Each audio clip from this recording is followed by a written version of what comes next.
जनाबाई के पिता एक तेली थे तथा तेल निकालने का कार्य करते थे। जनाबाई जब छोटी थी तब उसे साथ लेकर पंढरपुर मंदिर में दर्शन के लिए गए।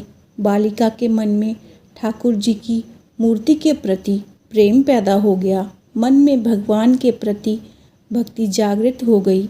थोड़े दिन तक जनाबाई रोज़ ठाकुर जी के दर्शन करने जाती तथा नामदेव जी का भजन सुनती। संत नामदेव विट्ठलनाथ भगवान के सामने जब कीर्तन गाते तथा पैरों में घुंघरू बांधकर जब नाचते तो चारों ओर भक्ति रस की सरिता बहने लगती।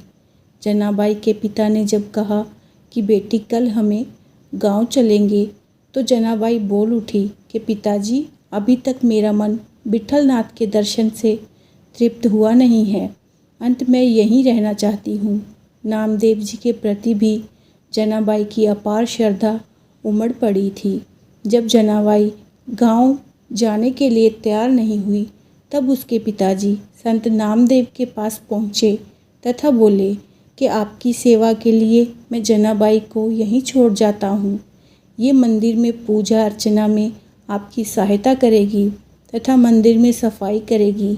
इसके मन में विट्ठलनाथ के प्रति भक्ति जागृत हो गई है तथा ये मेरे साथ गांव नहीं आना चाहती है। जब नामदेव जी ने ध्यान किया तो उन्हें पता चला कि द्वापर में जब कृष्ण अवतार हुआ तो ये कुब्जा थी जिस पर कृष्ण की कृपा हुई थी तथा पूर्व जन्म के संस्कारों के कारण इसमें भक्ति जागृत हुई है। तो वो जनाबाई को वहाँ रखने के लिए तैयार हो गए। नामदेव ने जनाबाई को दीक्षा दी ताकि उसका मन भक्ति में रम सके। जनाबाई नामदेव के घर रहने लगी तथा भगवान विट्ठलनाथ की भक्ति करने लगी। जब बड़ी हो गई तो नामदेव जी के घर के सामने रहने लगी तथा भक्ति करने लगी।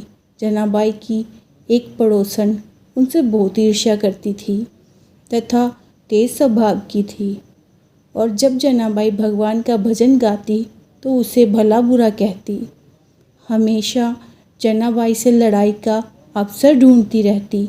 जनाबाई गाय के गोबर के कंडे थापती तथा मन में विट्ठलनाथ जी का नाम जपती। पड़ोसन कितना भी भला बुरा बोलती परंतु जनाबाई मन में ना लेती थी। एक बार पड़ोसन ने सोचा कि इतनी गालियाँ देने पर भी ये नहीं बोलती है तो उसने जनाबाई को परेशान करने के लिए उसके सारे कंडे चुरा लिए तथा कंडों को अपने घर ले जा रही थी। तो जनाबाई ने उसे पकड़ लिया और कहा कि मेरे कंडे चोरी करके कहाँ ले जा रही हो। तब पड़ोसन उन कंडों को अपना बताने लगी। नोक-झोंक में भीड़ इकट्ठी हो गई। तब सैनिक दोनों को कंडों के साथ राजा के सामने ले गए। राजा के सामने भी पड़ोसन कंडों को अपना बताने लगी तथा जनाबाई को झूठा कहने लगी। एक बार तो राजा ने सोचा कि जनाबाई को उतने ही कंडे दे देते हैं परंतु ये न्याय नहीं होता तथा कंडों को देखने पर तो सभी समान लगते हैं, न्याय कैसे करें। जब राजा ने जनाबाई से कहा कि इनमें से तुम्हारे कंडे कौन से हैं और पड़ोसन के कौन से, ये कैसे पता चलेगा। कौन सत्य बोल रहा है और कौन असत्य कैसे पता चलेगा। कोई निशानी बताओ ताकि पता लगे कि तुम्हारे कंडे कौन कौन से हैं। जब जनाबाई ने कहा कि मेरे कंडों को थापने के वक़्त मैं भगवान विट्ठलनाथ जी का नाम लेती हूँ, अंत मेरे जप का प्रभाव इन कंडों में आपको अवश्य मिलेगा।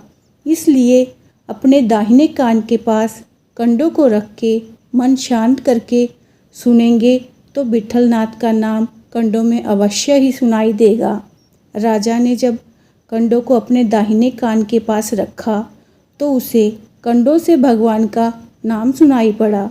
जिन कंडों में भगवान का नाम सुनाई पड़ा उन कंडों को अलग कर जनाबाई को सौंप दिया तथा पड़ोसन के कंडे अलग कर दिए और पड़ोसन को सजा दी।